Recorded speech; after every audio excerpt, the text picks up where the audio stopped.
আসসালামু আলাইকুম। কেমন আছেন আপনারা? শুভ সকাল সবাইকে। আজ সকালে উঠেই মনটা অনেক ভালো। কারণ মনে হচ্ছে এই সকালটা শুধু আমার। তার পিছনে অবশ্য একটা কারণ আছে। এই কারণটা হচ্ছে স্কুলটা বন্ধ।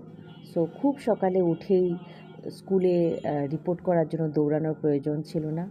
নিজের পেইসে নিজে উঠে আ আস্তে, আস্তে করে কাজগুলা শেষ করলাম। এখন মনে হচ্ছে যে পুরোটা সময় শুধু আমারই। আমি যেমন ইচ্ছা তেমন করেই কাটাবো। এত ভালো লাগছে এই স্বাধীনতাটা বলার বাহিরে। তো মনের খুশিতে ভাবলাম যে আপনাদের সাথে কথাগুলা শেয়ার করেই ফেলি। তো আজকে যেহেতু বন্ধ তো ভাবছি যে ছেলেদের জন্য কিছু রান্নাবান্না করব। আমি খুব পছন্দ করি আমার ছেলে, আমার স্বামীকে এবং আমার ভাইদেরকেও খাওয়াতে। কারণ একটা সময় ছিল যখন আমি কিচ্ছুই পারতাম না। এ এবং তখন আমার মা ছিল, বাবা ছিলেন। আমার মা-বাবার মতো এত সাপোর্টিভ বাবা-মা আমি কাউকে দেখি নাই।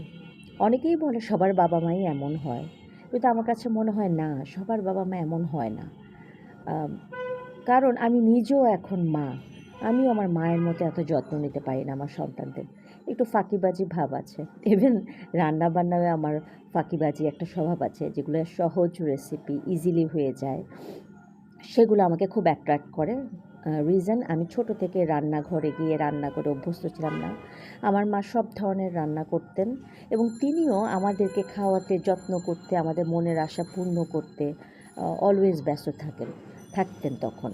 বলতে পারেন অনেকটা নিজের জীবনটা উৎসর্গ করে দিয়েছেই ফ্যামিলির সেবা করতে, করতে এবং উনি এটা পছন্দ করতেন, আনন্দের সাথে করতেন। আর সবাইকে যত্ন নিতে ভীষণ ভালোবাসতেন। আমি যেমন এক মেয়ে ছিলাম, আমার ২ ভাই ছিল। আমাকে আমার পুরোটা অংশ, পুরোটা ভালোবাসা আমার মা দিয়ে গিয়েছেন। আমার ভাইদেরকেও তাদের, আমার বাবাকেও তারটা। ইভেন আমার ছেলেদের, যখন আমার বড় ছেলেটা ছিল, আমার মাও ছিল। তার নাতিকেও তার অংশের ভালোবাসাটা দিয়ে গিয়েছেন। সো আমার মা ছিল এমন। আমি কিন্তু সেরকম না। আ আপনারা দেখতে পাচ্ছেন যে বারান্দাটা দেখাচ্ছি। এই যে গাছগুলা দেখতে পাচ্ছেন, এগুলোও আমার মায়ের লাগানো। তার স্মৃতিটাকে আমি ধরে রাখার চেষ্টা করছি। জানি না কতদিন পারবো। তো যতদিন এই গাছগুলাকে বাঁচিয়ে রাখা যায় আমার মায়ের স্মৃতি হিসেবে। তো যেটা বলছিলাম যে আমিও আমার মায়ের মতো আমার ছেলেদের যত্ন করি না। আমার একটু ফাঁকিবাজি, সিম্পল এই ধরনের জিনিস খুব পছন্দ হয়। যেমন কষিয়ে, কষিয়ে গরুর মাংস রান্না করার থেকে আ মাখিয়ে একবারে ওই যে বলে না মলিদা, মলিদা করে বসানোতে আমার খুব সহজ মনে হয়। কারণ চুলার কাছে আমার থাকতে বেশি ভালো লাগে না। তো মা যখন ছিল আমাকে রান্নাঘরে আসতে দিত না। রেডি হতাম, যেমন বলতে পারি ঈদের দিনের কথা। রেডি হতাম, বলতাম, "মা, ঘুরে আসি।" মা আমাকে বলত, "যাও বাবা ঘুরে আসো।" মাই রান্নাবান্না সব সামলাতো। ইভেন আমি কলেজে পড়ি, ইউনিভার্সিটিতে পড়ি এবং আমি বিয়ের পরও একই অবস্থা ছিল। মা আমাকে রান্নাঘরে খুব একটা যেতে দিতেন না। আমার বাবা প্রায়ই আমার মাকে বলত, "মেয়েকে যে যেতে চাচ্ছ না, পরে শ্বশুরবাড়িতে গিয়ে কিন্তু কথা শুনবে।" তো মা বলত, "আমার মেয়ে পারবে ঠিকই।" তা আসলেই সেই আমি পারলাম।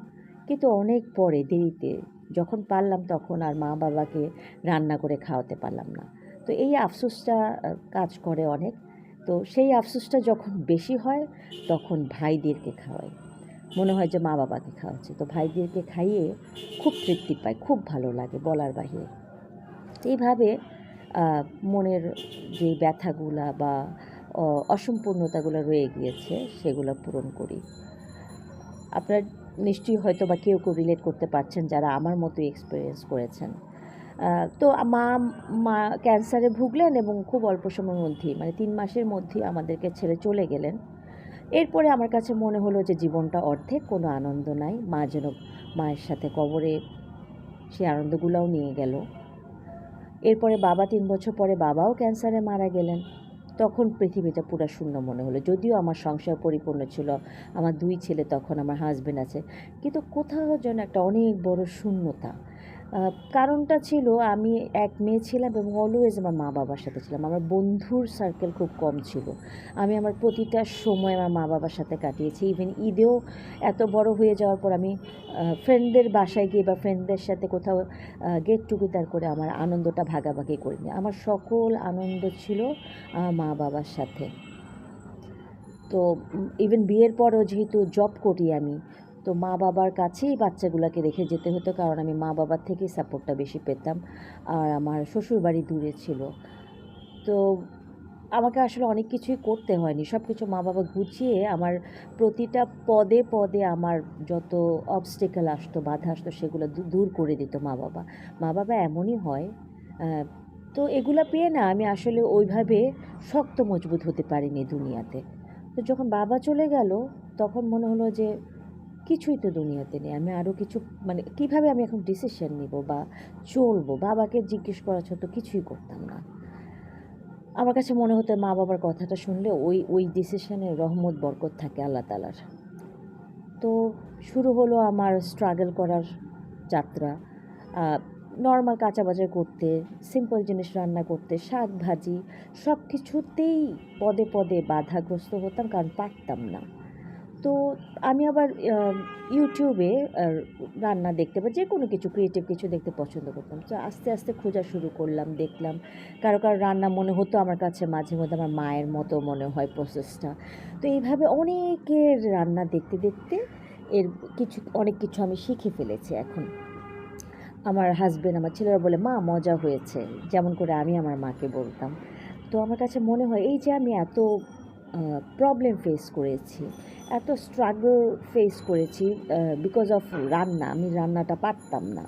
তো যেভাবে শিখেছি আমার কাছে মনে হচ্ছে যে কেউ না কেউ তো এরকম আমার মতো আছে যারা নতুন বা অল্প কিছু টেকনিক জানে না, যেটা আমি কষ্ট করে শিখেছি ইউটিউবের বিভিন্ন চ্যানেল দেখে, দেখে। হ্যাঁ? পোলাও রান্নাটাও কঠিন মনে হতো। তো আমার কাছে মনে হচ্ছে যেমন এগুলো আমি যদি শেয়ার করি কারো না কারো তো উপকারে নিশ্চয়ই আসবে। হয়তোবা আমার মতোই কোনো মহিলা যিনি এরকম আদরে ছিলেন, রান্না এখনও পারেন না, তার হয়তো কাজে আসবে, অথবা নতুন যারা তাদের হয়তো কাজে আসবে, যারা চাকরিজীবী মূলত তাদের দিকেই আমি ফোকাসড। তারা সারাটা দিন চাকরি করে, করে এসে ফ্যামিলিকে সামলায়, হয়তোবা ছেলে মেয়েকে পড়াতে হয়, রান্নাও করতে হয়। অনেক হাসব্যান্ড আছে যে বাসি খাবার খেতে পায়, তাদেরকে তাজা তাজা রান্না করে দিতে হয়, বা অনেকে খেতেই চান না হয়তোবা। তো ওই রেসিপিগুলো যদি আমি শেয়ার করি যেখানে কম সময় লাগবে, এটা হয়তো কারো না কারো উপকারে আসবে। সাথে আমি আমার স্মৃতি থেকে মা-বাবার ২ টা কথাও হয়তো বললাম আপনাদের সাথে। কারণ যখন মা-বাবার কথা বলি মনে হয় যেন তারা মৃত না, তারা আমার আশেপাশে আছে, কাছে চলে আসছে। তাদেরকে আমি আমার কাছে পাই। তখন আমার আত্মার ভিতরটা একদম পরিপূর্ণ মনে হয়। তো তাদের কয়েকটা কথা স্মৃতি শেয়ার করব, সাথে কিছু রান্নার রেসিপিও দেখাবো। আমি অত এক্সপার্ট না। তো হয়তোবা খুব শীঘ্রই আপনাদের সাথে শেয়ার করব। প্লিজ জানাবেন কেমন লাগলো। আর যদি ভালো লাগে দয়া করে একটু সাবস্ক্রাইব করে নিয়েন আমার চ্যানেলটা। দেখা হবে খুব শীঘ্রই। আল্লাহ হাফেজ।